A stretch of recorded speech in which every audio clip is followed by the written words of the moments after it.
Hey, what's up guys? Welcome back once again। दोस्तों आज की कहानी जो एक्सप्लेन करने जा रहे हैं वो असल में एक 12 साल के लड़की की कुछ अजीबो गरीब हरकतों को दिखाएगी जो आपको हैरान कर देगी। क्या कोई 12 साल का बच्चा ऐसा भी कर सकता है? कहानी की शुरुआत होती है एशली नाम की लड़की से जो अपनी कार से मिस्टर हॉल्सन के घर आई हुई है, जहां पर उसे उनके बेटे ल्यूक की देखभाल करनी है क्योंकि वो पार्टी में जा रही हैं और एशली ने यहाँ पर पहले भी बेबी सिटिंग करी हुई है और इसीलिए उसके मॉम डैड को उस पर पूरा भरोसा है। अब यहाँ पर हम ल्यूक को उसके दोस्त जॉन के साथ देखते हैं जो कि एशली के बारे में ही बात कर रहा होता है, जो कि बहुत ही अजीब होती है उनकी उम्र के हिसाब से। अब जैसे कि वो सुनता है कि एशली आ गई है, वो फौरन नीचे आ जाता है उसे ग्रीट करने के लिए, लेकिन उसकी मॉम उसे सोने के लिए भेज देती है और एशली को समझाती है कि जब ल्यूक सो जाए तो उसके रूम की गेट पर ये पेंसिल रख देना क्योंकि उसे स्लीपिंग वॉक की आदत है। ऐसे में तुम्हें पता चल सकेगा कि वो रूम से बाहर आ गया है। फिलहाल के लिए तुम पहले कपड़ों को धो लो। ये बोलकर वो दोनों निकल जाते हैं और जिसके बाद ल्यूक अपने खुराफाती दिमाग को चलाने लगता है। वो बार बार एशली को ही घूरता रहता है। अब तो उसने जॉन को भी अपने घर भेज दिया था,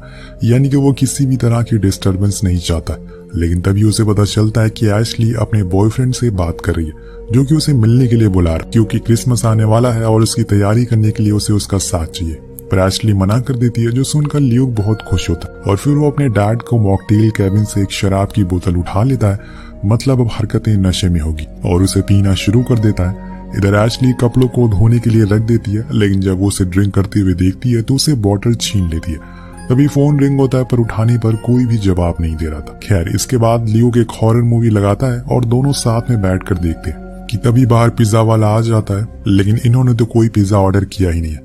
और यही बात वो उस आदमी को भी बताते हैं, लेकिन उसका कहना था कि पिज्जा यहीं से ऑर्डर हुआ तो उन्हें लेना ही पड़ जाता है। पर ल्यूक के चेहरे से देखकर पता चल रहा था कि ये उसी का काम है, पर वो बता नहीं रहा है। अब वो दोनों पिज्जा को खाने लगते हैं। इसी बीच ल्यूक एशली के करीब आने की कोशिश करता है और एक बारी तो वो उसे किस करने का ट्राई भी करता है, पर वो उसे डांटती है और वो कहता है कि मैं अब बड़ा हो गया हूँ, मुझे अब इन सब चीजों की समझ है। इसी बीच उसे अपने पीछे वाली विंडो पर कोई खड़ा हुआ मिलता है, पर जब वो पीछे मुड़ती है तो वहां पर कोई नहीं था। तो वो कपड़ों को देखने के लिए उठती है, लेकिन तभी उसकी नजर एक खुली खिड़की पर पड़ती है जो कि अभी उसने कुछ देर पहले बंद की थी। एशली काफी डर जाती है। उसे लगता है कि शायद किसी को पता चल गया है कि वो इस घर में अकेली है और अब वो उसे डराने की कोशिश कर रहा है। फिर से ल्यूक के पास आ जाती है, लेकिन दोस्तों एक बार फिर से बेल रिंग होती है, पर गेट के होल से देखने पर उन्हें पता चलता है कि वहां पर कोई था ही नहीं। अब एशली पुलिस को कॉल लगाने के लिए कहती है और वो ल्यूक से अपना फोन मांगती है, जो कि वो उसे थ्रो करके देता है, पर वो जाकर पानी में गिर जाता है। अब वो इस चीज से काफी गुस्सा करती है और उसे फौरन बाहर निकालने की कोशिश करती है कि तभी तीसरी बार बेल रिंग होती है। इस बार वो गेट खोलती है और चिल्लाते हुए कहती है कि कौन है वहां पे। वहां से आता है जॉन। जी हाँ दोस्तों, ये सब उसी का प्रैंक था। ये उन्होंने पहले से प्लान किया होता है एशली के आने से पहले से, लेकिन यहाँ पर कुछ ऐसा होता है जो कि प्लान में नहीं था। ऊपर वाले फ्लोर पर कांच टूटने की आवाज आती है जैसे कि किसी ने पत्थरों से मारा हो। वो तीनों ऊपर जाते हैं बिना आवाज किए और तभी उन्हें वहां पर वो टूटी हुई खिड़की मिलती है, जिससे एशली ज्यादा घबरा जाती है और फौरन घर के फोन से पुलिस को कॉल करती है। पर यहाँ एक हैरान कर देने वाली बात थी, घर की फोन लाइन किसी ने काट दी थी, इसीलिए वो लोग वाईफाई से कनेक्ट करते हैं, लेकिन वो भी किसी ने बंद कर दिया था। तभी उन्हें नीचे से कुछ आवाजें आती हैं तो वो जॉन को ऊपर ही छोड़कर नीचे आ जाते हैं, लेकिन वहां उन्हें कुछ नहीं मिलता। अब इतनी देर में वहां पर जॉन आ जाता है उसी पत्थर को लेकर जिस पर लिखा था कि अगर तुम बाहर गए तो मारे जाओगे। और इसी बीच अचानक से एक फ्लैश आती है बाहर से और जॉन इतना डर जाता है कि वो बाहर की ओर भाग जाता है। और तभी दोस्तों एक गोली चलती है और वो जाकर लगती है सीधा जॉन को, जिससे कि वो ऑन द स्पॉट मारा जाता है। अब ये सब इन दोनों के सामने हो रहा था। एशली फौरन गेट को बंद कर दी और ल्यूक को लेकर वहीं नीचे लेट जाती है। ल्यूक रोने लग गया था क्योंकि उसने ये सब पहली बार महसूस किया था। एशली उसे समझाती है कि हमें हिम्मत से काम लेना चाहिए, जो भी होगा हमें उसका सामना करना होगा, लेकिन सबसे पहले हमें किसी सेफ जगह पर जाना होगा। वो उसके आंसुओं को पोंछती है और फिर दोनों ऊपर की ओर जाते हैं और सबसे टॉप फ्लोर पर जाकर छुप जाते हैं, जिसकी सीढ़ियां हिडन थी। इसीलिए वो जो भी स्ट्रेंजर था उसे पता नहीं चल पाता कि अभी वो कहाँ पर है। उसे यही पता था कि एक लड़का घर में अकेला है। दोनों बिना आवाज करे वहीं बैठे रहते हैं, लेकिन तभी एशली के मुंह पर एक मकड़ी आकर गिरती है, जिससे वो डर जाती है और उस फ्लोर की सीढ़ियों को खोल देती है। अब उस स्ट्रेंजर को पता चल चुका था कि ये लोग कहाँ पर हैं, लेकिन यहाँ ल्यूक उसे संभालता है और उसे गले से लगा लेता है और बताता है कि उसके डैड के पास एक बंदूक है, उन्हें पहले उसे ले लेना होगा, जिसके बाद वो उस इंसान का सामना कर पाएंगे। और वहां वो बंदूक को ले लेते हैं, लेकिन इतने में वो स्ट्रेंजर अब घर के अंदर आ चुका था वो टॉर्च लेकर हर तरफ इन्हें देख ही रहा होता है। वो उस रूम में भी आ जाता है, लेकिन ल्यूक एक केयरिंग लड़की की तरह एशली को लेकर दरवाजे के पीछे छुप जाता है, जिससे कि उसे कुछ भी पता नहीं चलता। देन वो दोनों भागते हुए ल्यूक के रूम में जाते हैं और अलमीरा में छुप जाते हैं। तभी ल्यूक से गलती से खिलौना दब जाता है, जिससे कि आवाज हो जाती है और क्या होना था। वो स्ट्रेंजर ऊपर तक आ जाता है अपने हाथ में स्नाइपर बंदूक को लेकर। ये दोनों चुपचाप मुंह दबाकर बैठे रहते हैं। इसी बीच एशली नोटिस करती है कि उस स्ट्रेंजर ने जो मास्क पहना हुआ है वो उसने कहीं देखा है। तभी उसके दिमाग में ल्यूक की फैमिली की पिक्चर याद आती है, जिसमें ल्यूक के डैड ने सेम यही मास्क पहना हुआ था। वो फौरन अलमीरा से बाहर आती है और उस स्ट्रेंजर से कहती है कि अपना मास्क उतारो। और बूम, यहाँ पर होता है एक भयंकर वाला प्रैंक। उस मास्क के पीछे असल में कोई और नहीं बल्कि जॉनी होता है, और ये सब ल्यूक का ही प्लान था। वाह, क्या एक्टिंग थी। अब उसने ऐसा क्यों किया? क्योंकि वो एशली को बचाना चाहता था, जिससे कि वो उसकी नजरों में हीरो बन जाएगा और फिर वो उसके करीब आ सकेगा। लेकिन ऐसा हो नहीं पाया, और उस मास्क के पीछे की सच्चाई जब एशली जानती है तो वो ल्यूक को बहुत बुरा भला कहती है और ये तक कह डालती है कि उसे किसी मेंटल हॉस्पिटल जाना चाहिए, ना कि स्कूल, क्योंकि वो एक साइको है। उसे किसी डॉक्टर की जरूरत है। ये सुनकर ल्यूक का दिमाग सटक जाता और उसे बहुत गुस्सा आता है, लेकिन अभी के लिए वो अपने गुस्से को काबू में रख लेता है। अब यहाँ पर एशली उसके पेरेंट्स को कॉल करने के लिए जा रही थी। तभी पीछे से ल्यूक उसे एक जोरदार थप्पड़ मारता है, जिससे कि वो सीढ़ियों से नीचे गिर जाती है और बेहोश हो जाती है। कुछ घंटों के बाद जब उसकी आंख खुलती है तो पूरी कहानी ही बदल चुकी थी। यहाँ से हम ल्यूक का डार्कर साइड देखेंगे कि कैसे वो एशली से कुछ ज्यादा ही ऑब्सेस्ड है। वो उसे पाने के लिए कुछ भी कर सकता है, किसी भी हद तक गिर सकता है, सिर्फ 12 साल की उम्र में। अब खुद को ऐसा बंधा हुआ देखकर वो उस पर ही बहुत चिल्लाती है, लेकिन वो उसके बंदूक की नोक पर चुप करा देता है और कहता है कि मैं जैसा कर रहा हूँ तुम्हें वैसा ही करना होगा, अदरवाइज तुम अपनी जान से हाथ धो बैठोगी। यहाँ से वो उसे ट्रुथ और डेयर खेलने के लिए कहता है, जिसमें उसका पहला ट्रुथ ये था कि वो अभी तक कितने लोगों के साथ फिजिकल हुई है। तो एशली कहती है कि एक भी नहीं। तब जॉन डेयर चुनता है और उसे ल्यूक से कहता है कि तुम जाकर उसके ऊपर पार्ट को टच करो। ये डेयर वो पूरा भी कर दे, जिससे ये साफ पता चल जाता है कि ये मासूम सा दिखने वाला लड़का इसके दिमाग में क्या क्या भरा हुआ है। जॉन भी ऐसा ही कुछ करने को कहता है, लेकिन ल्यूक उसे धक्का मारकर मना कर देता है। अब कहानी आगे बढ़ती है। यह एशली सही मौका देखकर सामने वाले घर में टॉर्च फ्लैश करने लगती है, लेकिन शायद वहाँ कोई नहीं था, क्योंकि आज क्रिसमस है और सभी लोग बिजी होंगे, और इसीलिए ये मौका भी हाथ से चला जाता है। अब यहाँ पर ल्यूक उसे जबरदस्ती ड्रिंक करवाता है, पर वो बॉटल को तोड़ देती है और इस बात से वो उसे बहुत गालियां देता है। पर तभी कहानी में आता है एक और ट्विस्ट। यहाँ पर होती है रॉनी की एंट्री, जो कि एशली का बॉयफ्रेंड है। उसे कुछ देर पहले, यानी कि जब वो यहाँ पर आई थी, तब उसने मैसेज किया था कि अगर वो 2 बजे तक ना आए तो वो इस एड्रेस में आ जाए। अब बेल सुनकर दोनों ही घबरा जाते हैं और फौरन एशली के मुंह को बंद करते हैं, जिसके बाद ल्यूक गेट खोलने जाता है और वहाँ उसे पता चलता है कि ये तो रॉनी है। वो उसे मना करता है कि एशली यहाँ से जा चुकी है, लेकिन वो तो उसकी सुनता ही नहीं और कहता है कि उसने मुझे मैसेज किया है, वो यहीं पर है। जिसके बाद वो अंदर घुस आता है और एशली पुकारने लगता है। ल्यूक को अब टेंशन होने लगी थी, क्योंकि उसका गेम अब खराब हो सकता है, इसीलिए उसे कुछ करना होगा। लेकिन वो तो रुकने का नाम ही नहीं ले रहा था, यहाँ तक कि वो उस जगह पर भी पहुंच जाता है जहाँ पर इन्होंने एशली को बंद किया था। लेकिन तभी पीछे से ल्यूक आता और एक बैट लेकर और उसके सर पर मार देता है, जिससे कि वो गिर जाता है। अब उसे लगता है कि वो बेहोश हो गया, इसीलिए वो डांस करना शुरू कर देता है, पर रॉनी फिर से खड़ा हो जाता है और वो ल्यूक को नहीं छोड़ेगा।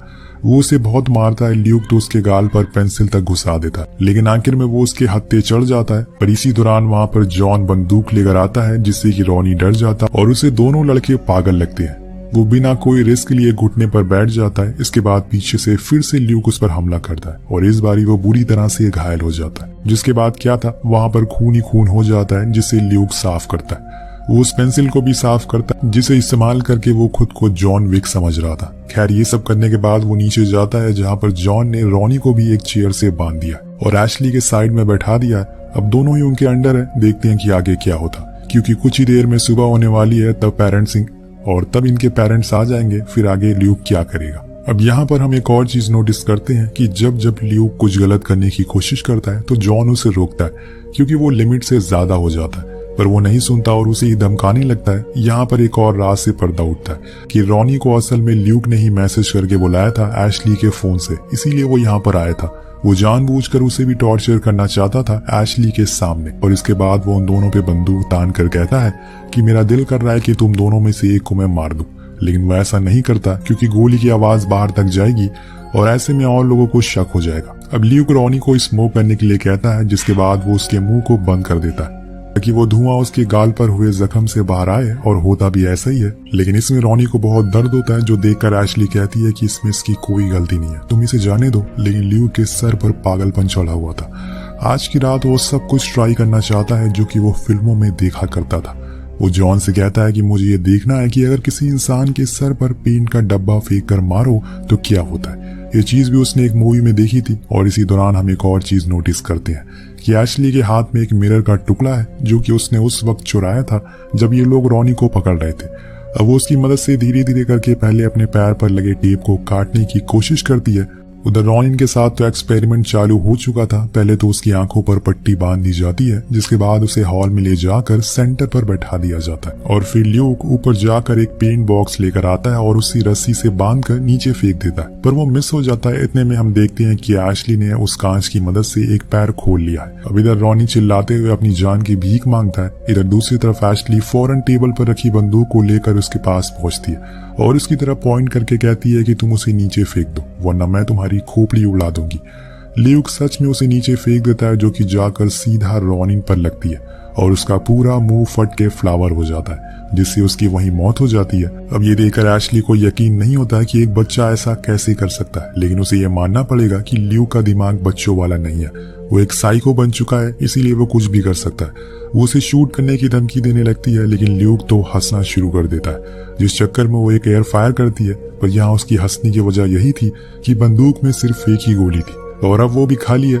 और अब वो वहां से भागना शुरू कर देती है, तो जॉन उसके पीछे जाता है, लेकिन वो उसे जीत नहीं पाता, क्योंकि उसने उसका चश्मा ही फेंक दिया था, जिससे वो उसे कुछ दिखाई नहीं देता। और उसी का फायदा उठाकर एशली पड़ोस वाले घर में भागने लगती है। लेकिन तभी ऊपर से एक पत्थर आता है और वो लगता है सीधा एशली के सर पर, जिससे कि वो बेहोश हो जाती है। वहां खड़े लोगों को कुछ पता ही नहीं चलता। इतने में ल्यूक एशली के एक्स को मैसेज कर देता है कि वो उससे मिलना चाहती है, और उसी के फोन से किसी की एक्स बुलाए और वो बंदा ना जाए, ऐसा हो नहीं सकता। इसीलिए वो उससे मिलने के लिए चला जाता है, जहाँ पर उसे ल्यूक मिलता है, जो कहता है कि वो उसका भाई है और वो चाहती है कि तुम उसके लिए एक अपॉलॉजी लेटर लिखो। वो लिखना शुरू कर देता है और जैसा ही वो पूरा हो जाता है, ल्यूक उसके गले में एक फंदा डाल देता है और उसे पेड़ से लटका देता है और उसका लिखा हुआ लेटर वहीं छोड़ देता है, जिससे कि सभी को लगे कि उसने एशली के चक्कर में खुदकुशी कर ली। भाई साहब, ये सिर्फ 12 साल का है, हरकतें इसकी जॉन विक से कम नहीं है।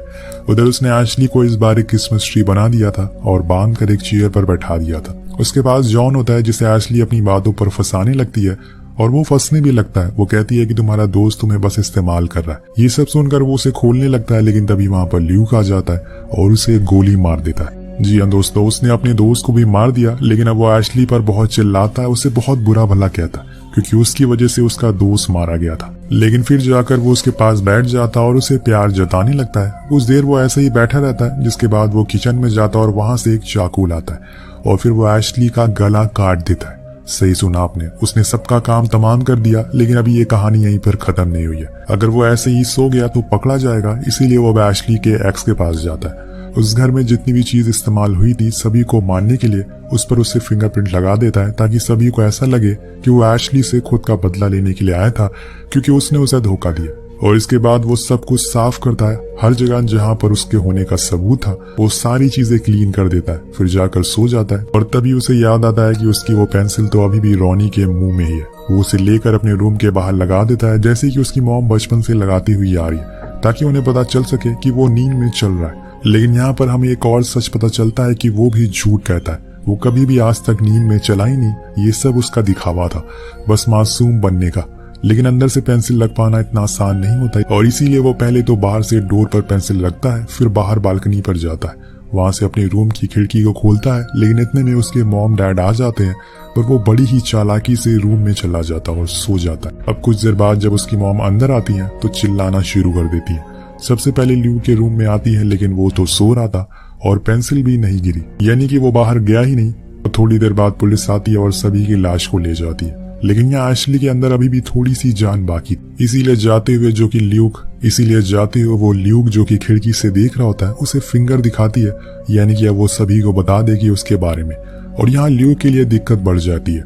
कहानी के पोस्ट क्रेडिट सीन में हम देखते हैं कि ल्यूक अपनी मॉम से कहता है कि उन्हें एशली से मिलने के लिए हॉस्पिटल जाना चाहिए, और बूम, यहाँ पर कहानी का द एंड हो जाता है। इसके आगे ये कहानी हमें पार्ट 2 में देखने को मिलेगी, जिसमें शायद ल्यूक हॉस्पिटल जाए और वहां वो एशली को भी खत्म कर दे। या फिर एशली इस बार चतुराई से काम ले और उसे फंसा दे और उसे अपने प्यार का बदला ले। वेल इसी के साथ ये कहानी यही खत्म हो जाती है। मिलते हैं अगली वीडियो में। Peace out.